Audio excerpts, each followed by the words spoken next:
Hey guys, so this is my little review of Spiderman Turn Off the Dark. I just had my biology exam.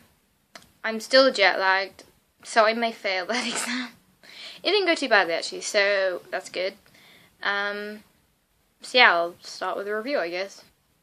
Spidey t-shirt! Yeah. So anyway, I went to see it because I wanted to meet Reeve and see Reeve perform. You know, I don't think if Reeve wasn't in it, I don't think I would have actually got to see it. Say if he was in something else, I would have probably bought tickets to that. Like, I've never really had much of an interest in superheroes. I mean, I know who they are. But I just never really had much of an interest. I definitely want to watch more, like, superhero movies now. Before I went to see Spider-Man Turn Off the Dark, I saw The Amazing Spider-Man with Andrew Garfield and Emma Stone. And I really liked that. So, and they were filming Amazing Spider-Man 2 when I was in New York. Apparently they were filming down my road from my hotel. We went to look and we couldn't see anything. They have filmed on a few different streets, a few of them near us. And apparently they were filming near the financial district. And we went past a bit on the bus where someone was filming and they were just coming out of a building. I don't know what they were doing because we didn't actually see them filming. It was just in between shots or before they were actually starting to film at all. But there was a woman coming out of a building from the looks of it. So I'm going to definitely watch Amazing Spider-Man 2 and see if that's in the film. Yeah. There was some filming on about this program called Girls, I think. My mum said it's like a bit like Sex and the City, but with younger girls. I don't know, to be honest, but they were building up the set, so yeah, slightly irrelevant. So anyway, I saw obviously Reeve the night before, and it was the 1000th show. So technically, I saw the 1000th and first show. And it's just awesome. I mean, come on. You don't even need to be a superhero geek. Though, just a little warning, if you are like a hardcore Spidey fan and you don't like things being changed, from what I've heard and what I've seen, like reviews, people have said that like true superhero like Spider-Man fans probably won't like it too much because they change a lot. Like I've seen, I don't know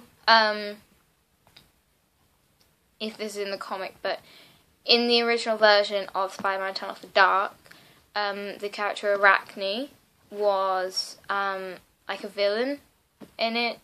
I don't know if she is in the comics. I really don't know.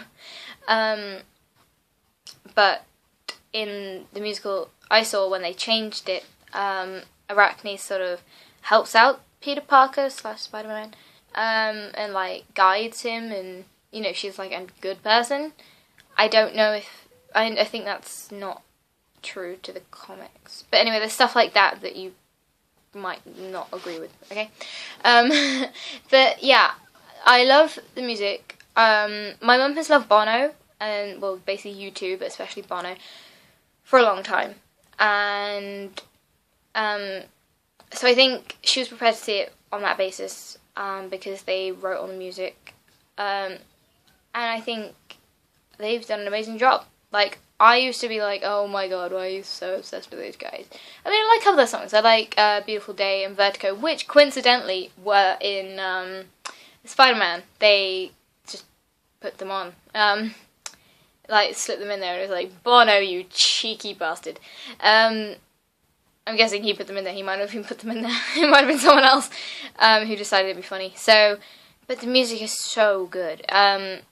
Like, yesterday and today, well, Saturday I got the soundtrack, and yesterday and today I've just been singing, like, Spider-Man songs all day. I listened to the whole soundtrack on repeat 3 times yesterday because it is that awesome.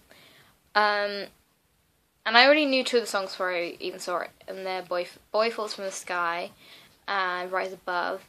And I was singing Boy Falls from the Sky when Reeve was singing it, So technically I've done a duet with Reeve. Ha ha ha ha! It doesn't sound creepy at all. Yeah. I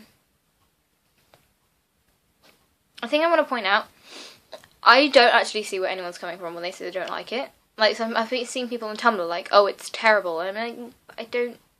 I get, like, each to their own and everything, but I don't actually... You know, sometimes I try and see where they're coming from, but I really don't see where they're coming from at all. I really don't think there was that much to hate at all, really. I know the original was properly slated, like really badly slated, and then they rewrote it and it got so much better, but still people weren't satisfied, some people.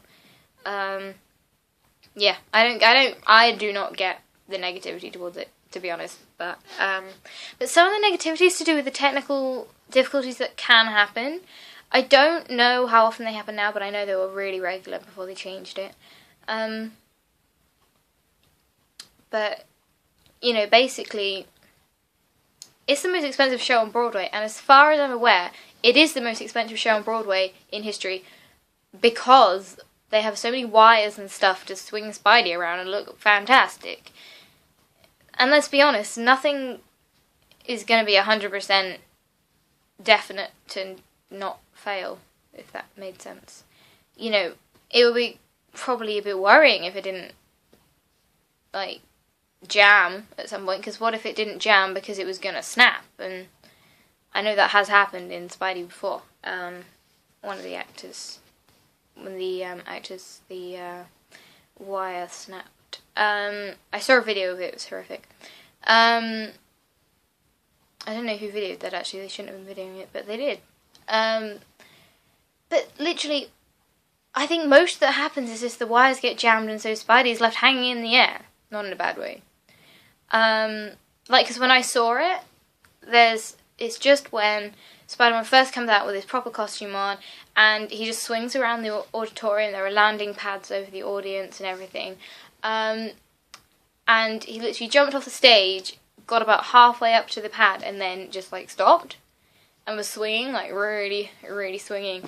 And then we got an announcement saying, like, there's been a technical difficulty and stuff, and they're going to sort it out. So, but then while we waited, it wasn't like we were waiting in complete silence, because people were talking amongst themselves, and also the Spider-Man that was stuck in the air was just swinging around, flipping, and hanging upside down, and just doing all this stuff to, like, you know, I suppose it made the time go by, both for himself and also for the audience, so they don't sit there going, well, this is crap because nothing's actually happening. You know, he sort of kept us entertained, though I feel a bit sorry for the people who are right down the bottom in the orchestra seats, which are the most expensive seats, but I don't think they should be, because everything that happens in the air, you have to do that.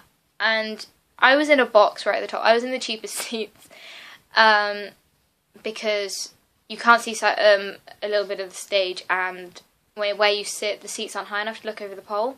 So, so you're slightly obstructed, but it's fine. You can like crane your neck over or look under or, you know, lean over and stuff. It's fine. There's no one in front of you, which is a good thing. I thought the seats were really good, actually, and I'm really glad they were the cheapest. But anyway, so I think the orchestra suites should probably be not the most expensive, because even though you get to be right near the front of the stage, and at one point you do get webbed by Spider-Man, by Reeve, actually. So there you go. You can't actually really see any of the aerial stuff because you have to do that. Whereas especially if you're at the top, you can just like look down and see it, and it's like really easy to see.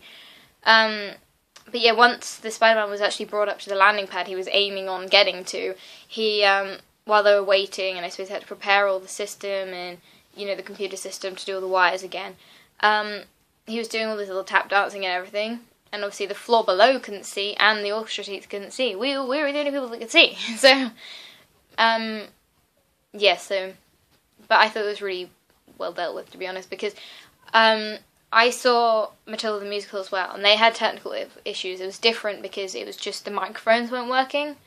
But it was just, we've had a technical difficulty, we waited about 10 minutes. Nothing, you know, nothing to entertain us, nothing at all. And it was a lot quicker sorted out with Spider-Man, and that was a proper technical hitch. I mean, like, wires. But the thing with Matilda is I swear they missed out the end of the song. They had to sort of go to the end of the song to, like, carry on. Sorry, I yawned. But then with Spider-Man, they actually said, oh, we've got it fixed now. You won't have missed anything. They actually started, like, the exact note they'd finished. They'd had to stop on. And it's just like, wow, this is so awesome. But yeah, I may be slightly biased. I may be thinking that Matilda dealt with it really badly compared to Spider-Man just because I really love Spider-Man. But anyway, I thought it was just so good. And people say that all the people in it are talentless. What are you talking about? I mean, when I first saw all these reviews, I was actually quite off-put. I was like, well, maybe this isn't actually going to be as good as I thought it would be. But then I saw it and I was like, actually, what the hell were those people on about? I really have no idea. Yeah, it was just awesome. Really awesome. I'm jet-lagged, I'm sorry. Anyway, so... yeah, obviously Reeve, like, I've seen so many videos of him singing, and he is so incredibly talented. And then when you go see him in the theatre and you hear it with your own ears, not through a computer, his actual voice, it's incredible. I got the shivers several times. I got goosebumps. And, like, the music as well. Like, the music they use when Spider-Man is swinging around the auditorium is, like, that gave me goosebumps too. It's just so freaking awesome. But yeah, and like the one who plays Mary Jane, Rebecca Falconberry, she's got an incredible voice too. And the one who plays Green Goblin, and I really don't know how to pronounce his surname, so I'm just gonna not say his surname. His name's Robert, and I don't know. I just don't want to offend anyone, so his surname, look it up.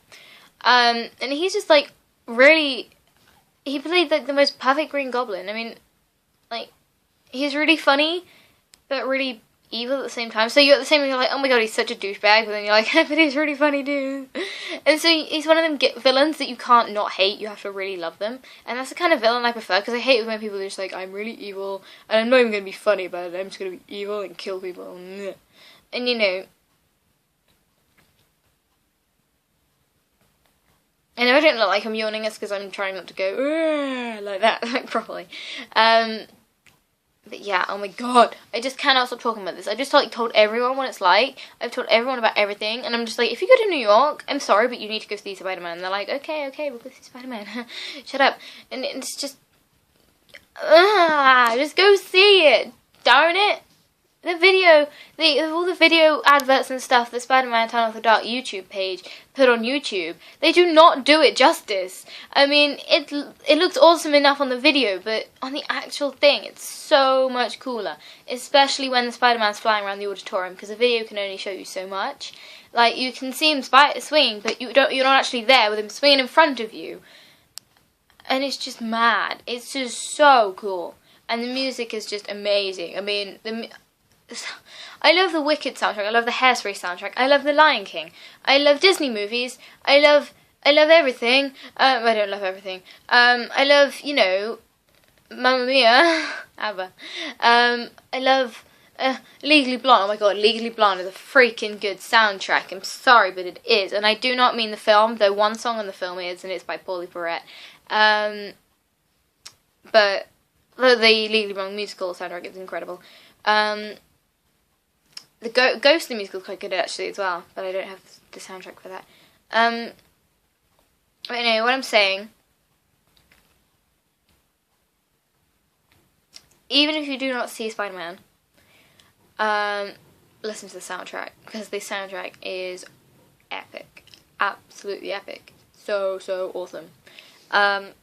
You know, Reeve has got an awesome voice, you know, and there are a couple songs that are sung by, the Bono and the Edge, which I think is kind of weird because they're not actually in the freaking show. But they just decide, you know, oh no, we're not going to have the cast singing these songs. We're going to have ourselves singing these songs. Which I think is a little bit rude, Bono. I mean, come on, you're not in this show.